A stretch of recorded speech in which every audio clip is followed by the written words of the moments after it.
వేసవి తాపానికి ప్రజలు విలువలాడుతున్నారు. ఇక మూగజీవాల పరిస్థితి మరింత దారుణంగా తయారైంది. మరి ముఖ్యంగా పౌల్ట్రీ ఫారాల్లో జాగ్రత్త చర్యలు తీసుకుంటున్నారు. మండు టెండడ ఉక్కపోతతో కోళ్లు అనారోగ్యాలకు గురికాకుండా వాటిని రక్షించేందుకు లక్షలు ఖర్చు పెడుతున్నారు. పౌల్ట్రీ ఫారాల్లో వేలాది కోళ్ల కోసం ఎలాంటి జాగ్రత్తలు తీసుకుంటున్నారు? వేసవిలో గుడ్ల ఉత్పత్తి ఎలా ఉంది? ఇదే అంశంపై మరింత సమాచారం మా ప్రతినిధి భార్గవ్ అందిస్తారు. పగలు ప్రజలనే కాదు మూగజీవాలను కూడా ఇబ్బందులకు గురి చేస్తున్నాయని చెప్పొచ్చు. ప్రధానంగా కూడా అటు కోళ్లు ఏవైతే ఉంటాయో కోళ్ల ఫారాల్లో అవి కూడా మగ్గిపోతుండడంతో వాటిని కాపాడుకునేందుకు కోళ్ల ఫారాలకు చెందినటువంటి పౌల్ట్రీ రైతులు అనేక సస్యరక్షణ చర్యలు తీసుకుంటారని చెప్పొచ్చు. ప్రస్తుతం మనం ఏలూరు జిల్లాలో పెదవేగిలో ఉన్నాము. పెదవేగిలో ఉన్నటువంటి కోళ్ల ఫారాల వద్ద ఉన్నాం.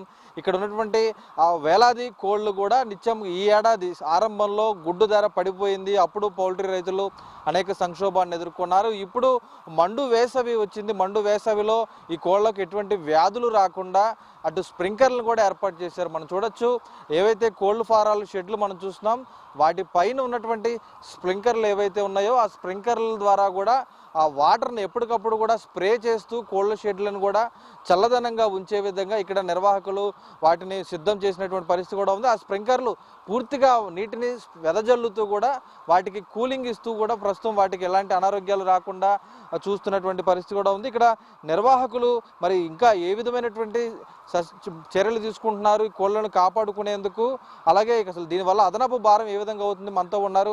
చెప్పండి, మీరు ఎంతకాలం నుంచి సాగు చేస్తున్నారు ఇక్కడ ఈ కోళ్లకు సంబంధించి? పౌల్ట్రీ ఫామ్ ఎప్పటి నుంచి? ఇక్కడ 7 సంవత్సరాల నుంచి చేస్తున్నాం అండి. 7 సంవత్సరాలు కూడా ఇప్పుడు సమ్మర్ అనేటప్పటికి చాలా ఇబ్బందులు ఉంటాయండి. సమ్మర్లో చాలా వాటర్ జాగ్రత్తలు, తర్వాత వెంటిలేషన్ జాగ్రత్తలు అన్నీ బాగా చూసుకోవాలండి.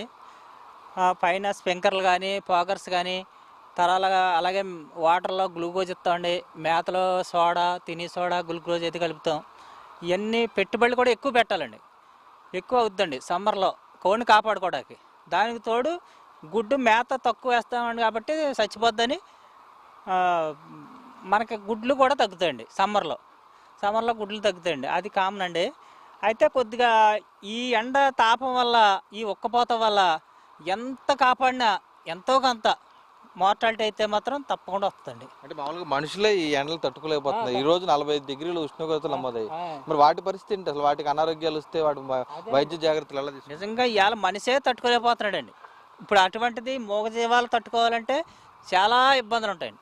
కానీ మన పొట్ట గురించి, మన బతకడం గురించి మనం వ్యాపారం చేయాలి కాబట్టి ఆ వ్యాపారం చేసి వాటిని కాపాడుకొని, అలాగే అదృష్టాన్ని బట్టి కూడా ఉంటుందండి. అంటే మన జాగ్రత్తలను బట్టి ఉంటుంది, తర్వాత అదృష్టాన్ని బట్టి కూడా ఉంటుందండి. ఏదైనా పెద్ద అవాంతరం వస్తే ఎవరో ఏం చేయలేమండి ఒక్కసారి. కానీ మనం చేయవలసింది మాత్రం జాగ్రత్తలు మేము తీసుకుంటామండి. ఈ సమ్మర్లో ప్రత్యేకించి స్ప్రింక్లర్లు ఏర్పాటు చేశారు. దీనికి అదనంగా ఖర్చు ఎంత అవుతుంది? ఇంకా గ్లూకోజ్ ఇవన్నీ కూడా అంటున్నారు, అదనపు ఖర్చు ఎంత అవుతుంది? అదనపు ఖర్చు సార్ ఒక షెడ్కి సుమారు 1,50,000 అదనపు ఖర్చు అవుతుంది సార్. అంటే ఒక్కో షెడ్లో అసలు మొత్తం ఎన్ని కోళ్ళు ఉంటాయి? కూడా ఎక్కువ వస్తాయి సార్. ఇప్పుడు స్ప్రింక్లర్లు ఒక్కో షెడ్కి 17,000 కోళ్ళు అండి. అలాగే 2 షెడ్లు అండి మావి. మావి 35,000 అండి. దిగుమతి 20,000 వస్తుందండి. గుడ్డు దిగుమతి. గుడ్డు ధర మొన్నటి వరకు 3.5-4 రూపాయలు పడిపోయింది. ఇప్పుడు ఎలా ఉంది మార్కెట్ రేటు? మా సార్ 3.5, 3.30, 3.20కి వచ్చేసిందండి. అప్పుడు తర్వాత మళ్ళీ కోలుకొని కొద్దిగా పెరిగిందండి. ఈ రోజు ఒక 5 రూపాయలు అండి, 5 రూపాయలు ఉందండి. అంటే ఈ వేసవి వల్ల కోడిగుడ్లు నిల్వ ఉండవు అంటారు కదా, అసలు ఎన్ని రోజులు ఉండొచ్చు కోడిగుడ్డు నిల్వ? కోడిగుడ్డు నిల్వ శీతాకాలం అయితే ఎక్కువ రోజులు నిల్వ ఉంటుందండి. సమ్మర్ అయితే పాడవుద్దండి. ఏదైనా సరే మన నాటు కోడి అయినా ఏదైనా సరే అండి. అందుకని మన ఎక్స్పోర్ట్ కొంత తొందరగా వెళ్తూ ఉండాలా, మన దగ్గర నిల్వలు తక్కువ ఉండాలండి. అలాగే వాళ్ళు ట్రేడర్స్ కూడా తొందరగా పట్టుకెళ్తారండి. ఇప్పుడు మరీ లేట్ చేయరండి, బాగానే పట్టుకెళ్తున్నారండి. ఇప్పుడు చూస్తున్నాం గతంలో వైరస్లు వచ్చినాయి, లేదంటే బర్డ్ ఫ్లూ వచ్చింది. అలాంటి సందర్భాలు వచ్చినప్పుడు ప్రభుత్వం నుంచి ఏమైనా సహాయం అందుతుందా? అలాంటివి రాకుండా ఎలాంటి జాగ్రత్తలు తీసుకున్న అధికారుల నుంచి ఏమైనా సూచనలు వస్తున్నాయా? అంటే సార్ అప్పుడు వైరస్ వచ్చినప్పుడు మాత్రం అవాంతరం చాలా వచ్చిందండి. నిజంగా చాలా నష్టపోయారండి రైతులు. ఒక షెడ్కి వచ్చిందంటే మొత్తం షెడ్లో ఒక కోడి ఉండకుండా తుడిచిపెట్టుకుపోయేదండి.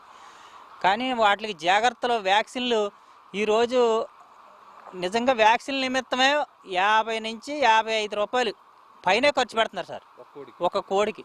ఇంతకుముందు అంత ఉండేది కాదండి. ఒక 20 రూపాయలు అంటే పెద్ద గొప్ప అండి ఒకప్పుడు. అలాంటిది 60 రూపాయలు ఇవాళ వ్యాక్సిన్ అంటే 3 రెట్లు పెరిగిందండి. అలా చేసిన వాళ్ళంచి ఇంకా కొంత నివారించగలుగుతున్నారండి. కొంత నివారించి జాగ్రత్తలు తీసుకుంటున్నారండి పెద్ద రైతులు అందరూ కూడా. ఇప్పుడు ఈ ఫారం కోళ్ళు కదా, ఫారం కోడి తయారీకి ఒక కోడికి మీకు ఎంత ఖర్చు అవుతుంది? షెడ్లు ఇవన్నీ కూడా కలిపితే అసలు మీకు గిట్టుబాటు అవుతుందా? అసలు కోడి తయారయ్యేటప్పటికే దగ్గర దగ్గర 350 నుంచి 380 రూపాయలు అవుతుంది సార్. అక్కడి నుంచి మళ్ళీ సంవత్సరంన్నర మేపుతామండి. ఈ సంవత్సరంన్నరలోనూ ఈ 380 రూపాయలు తీసుకుంటూ కరెంటు బిల్లులు, లేబరు, మెయింటెనెన్స్, షెడ్డద్దులు అన్నీ తీసి చివరికి ఇవన్నీ చూసేటప్పటికి ఏం కనపడదండి. ఏదో బతుకుతేరు వెళ్తుందండి అన్నట్టుగా ఉంటుందండి మాలాంటి చిన్నోళ్ళకి. పెద్దవాళ్ళ విషయం అయితే నాకు తెలియదు కానండి. మేము మేతలు అవి కూడా తక్కువలో కొనుక్కుంటారండి కొంతమంది డబ్బున్న వాళ్ళు. మాలాంటి వాళ్ళని కొనుక్కోలేమండి, ఎప్పటికప్పుడే తెచ్చుకుంటామండి మేము. అది చూస్తామంటే ఈరోజు కోళ్ల ఫారాల్లో కోళ్లను బతికించుకునేందుకు స్ప్రింకర్లు ఏర్పాటు చేసి ఆ స్ప్రింకర్ల ద్వారా కూడా అంటే ఒక షెడ్కి మనం చూస్తున్నాం, ఒక షెడ్కి ₹1,00,000 అదనంగా ఖర్చు ఈ వేసవి తాపాన్ని తట్టుకోవడం కోసం అవుతుంది. అంతేకాకుండా గ్లూకోజ్ వాటర్లను కూడా ఆ కోళ్లకు ఇస్తూ వాటికి ఎలాంటి అనారోగ్యం రాకుండా అవి చాలా పౌష్టికాహారం, ప్రజలు కోళ్ళను తినాలన్నా కోడిగుడ్లు తినాలన్నా అవి పౌష్టికాహారంగా భావిస్తూ ఉంటారు.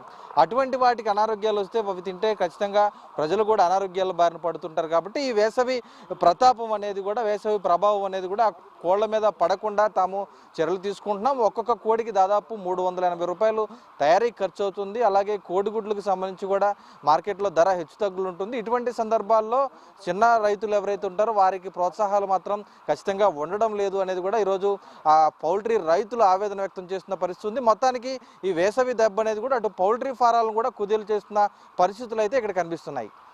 కెమెరా పర్సన్ చంటితో భార్గవ్, న్యూస్, ఏలూరు జిల్లా నుంచి.